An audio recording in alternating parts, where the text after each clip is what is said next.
अरावली एक पर्वत श्रृंखला जो कि रफली north south trending mountain chain है ये, और 6 से 700 मीटर का एलिवेशन मैक्सिमम गेन करता है ये। Large part of the Aravalli जो है वो 250-300 मीटर के ही एलिवेशन पे है सी लेवल से। सो कोई भी माउंटेन चेन जो होती है 2-3 तरीके से इम्पैक्ट डाल सकती है। पहला इम्पैक्ट ये होता है कि वो जलवायु को इम्पैक्ट कर सकती है लोकल। दूसरा इम्पैक्ट होता है कि जो उससे निकलने वाली छोटी नदियां हैं वो किस तरीके से डिस्चार्ज अपना गेन करेंगे, क्योंकि उनका कैचमेंट शिवालिक उसमें ही है अरावलीज में। फिर कितना सेडिमेंट आएगा वहां से। जब कोई माउंटेन चेन अनडिस्टर्ब्ड रहती है तो उसका जो पानी का जो ग्राह क्षेत्र है जिसको हम कैचमेंट कहते हैं, कैचमेंट डिफाइन हो जाता है अकॉर्डिंग टू द कितना रेनफॉल हो रहा है, कितना ग्राउंड वाटर है, उसके बेसिस पे उसका कैचमेंट जो है डिजाइन हो जाता है नेचुरली। अब अगर हमने उसके कैचमेंट से छेड़छाड़ की, छेड़छाड़ कैसे होगी? जैसे आपने रॉक ऊपर से हटा दिया, उसका कैचमेंट को डिस्टर्ब कर दिया, वेजिटेशन कवर रिमूव कर दिया, तो सरफेस रन ऑफ जो बढ़ेगा वो सीधे सीधे सेडिमेंट लोड भी बढ़ा देगा। सो सेडिमेंट लोड और रिवर सिस्टम्स का जो डिस्चार्ज है वो दो तरीके से, एक तरफ दिल्ली की तरफ आता है, दूसरा हरियाणा पंजाब के उधर की तरफ जाता है। तो वो दोनों एरियाज में सेडिमेंट और वाटर की जो डायनेमिक्स है वो थोड़ी सी इंपैक्ट हो सकती है, लेकिन कितना होगा, क्या होगा, ये तो जब फ्यूचर स्टडीज हैं तो उससे पता लगेगा। जैसे कि कुछ एरियाज ऐसे थे कि जहां पर माइनिंग होती थी अरावलीज में, तो जब माइनिंग बहुत ज्यादा हो रही थी तो उसके जो डाउन स्ट्रीम में लेक्स और रिवर सिस्टम्स थे वो खत्म हो गए थे, तो उन पे इम्पैक्ट दिखाई पड़ा था पहले। अगर अब माइनिंग अब बहुत बढ़ा देंगे तो ये इम्पैक्ट्स भी जो हैं एक्सपोनेंशियली राइज कर सकते हैं। एक चीज तो ये है।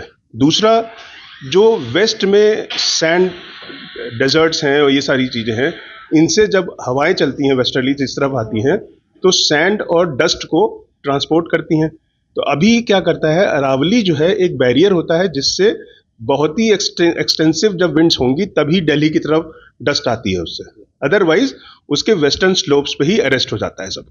तो जो जितना भी कोर्सर सेडिमेंट है PM10 और इस तरीके का सेडिमेंट, वो दिल्ली के वेस्ट में ही रह जाता है। अगर अब इनके बैरियर से हमने छेड़छाड़ करी तो फिर वो चेंज हो सकता है चीजें, सिनेरियो जो ऑलरेडी वहां पे डिस्टर्ब्ड है। तो ये सारा कुछ कितना चेंज होगा, कहाँ पे चेंज आएगा, ये मॉडलिंग, कोई भी मॉडलिंग करने वाला आदमी इसको पढ़ सकता है, समझ सकता है। तो ये मतलब एक विषय है स्टडीज का कि कितना इम्पैक्ट होगा इस पे। बट लार्जली मोटा मोटा जो हमने आपको बताया कि वाटर सेडिमेंट बजट जो डाउन स्ट्रीम रीजन्स हैं उन पे इम्पैक्ट पड़ेगा।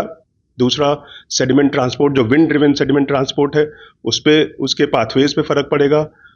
तीसरा, जब आप वेजिटेशन कवर भी रिमूव करेंगे माइनिंग से बहुत ज़्यादा, तो हीट आइलैंड्स इस टाइप की चीज़ें डेवलप हो सकती हैं जो कि लो प्रेशर एरियाज जनरेट करते हैं लोकली, तो वो भी रेनफॉल डिस्ट्रीब्यूशन को इम्पैक्ट कर सकते हैं।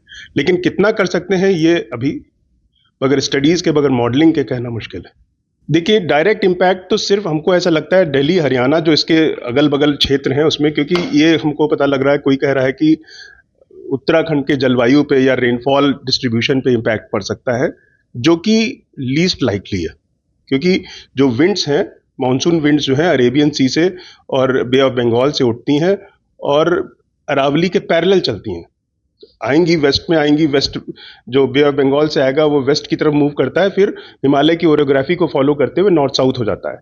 तो उत्तराखंड में मानसून कितना डिग्री इंपैक्ट होगा ये लीस्ट लाइक, मतलब होगा नहीं मोस्ट लाइकली, क्योंकि मानसून विंड थोड़ा हायर एलिवेशन पे इंपैक्ट करती हैं, एक्ट करती हैं ये चीजें। तो डायरेक्ट इंपैक्ट हम नहीं देख पा रहे हैं। डायरेक्ट इंपैक्ट तो दिल्ली और इसके आसपास का जो क्षेत्र है, गुड़गांव और उधर हरियाणा उस तरफ वेस्ट में जाकर के, तो जो इनके कैचमेंट में जितना एरिया है वो डायरेक्ट इंपैक्ट में आएगा।